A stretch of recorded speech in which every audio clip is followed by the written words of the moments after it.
It's one of those stereotypes that people working in STEM don't tend to be as good at communicating, but your job most days is being able to communicate what you're doing to someone who doesn't understand it. And that's why I think it's probably one of my best soft skills, is because if I couldn't do it, I couldn't teach. I'm Animesh Anand. I work at the University of Sheffield AMRC Training Centre, did my degree at the University of Sheffield as well, and now I work here teaching on the Level 3 and Level 4 programmes, basically doing higher education and further education.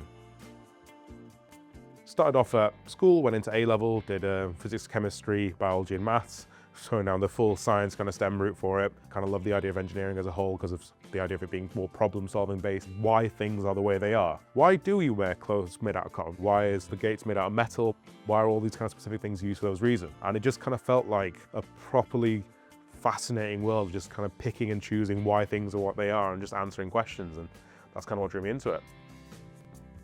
I'm openly autistic. It's quite a key part of who I am. I know some people say the autistic talent might be maths or I might be doing certain things. Mine is definitely people, like talking to people, interacting with people. That's definitely what I absolutely love doing. And this kind of satisfies my itch for engineering and problem solving, and couples with my actual love of just being a people person. Being in an engineering setting, diversity brings about creativity. People who are on the LGBT spectrum, who are autistic, neurodiverse, who are disabled, and they have these additional thought process before they do anything. And I always found that if you are dealing with more problems on a daily basis, you'll become better at problem solving by nature. And it's why I believe that engineers should hire more diverse people, because you'll find that the way they solve problems is sometimes unconventional, but what they normally find will either be better or faster. In my mind, it's one of the strengths that I have as well, is being autistic. For me, I didn't get diagnosed until I was 18, 19.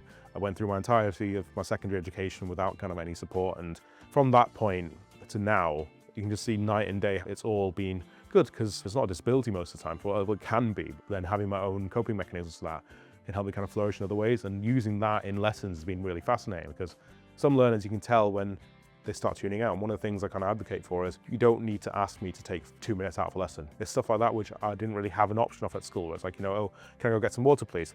No, we're in the middle of something. Oh, okay. I'm slowly getting overwhelmed.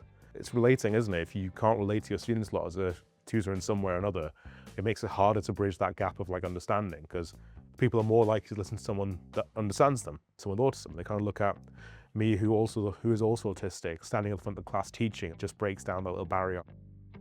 Being able to understand your own limitations is something that most people need to be able to do. Not many fields in STEM that can't adapt to you as a person as well. With the way things are moving forward, more companies taking on inclusive design as a prospect, working in engineering, working in STEM as someone on the spectrum should just get easier over time. And if not, then why not be the change yourself? Bring it forward, take it to yourself and say, this is why we should do this. It's always just embracing the idea that you deserve the space that you have and you deserve the space that you exist in, because limiting yourself is only going to be limiting your potential.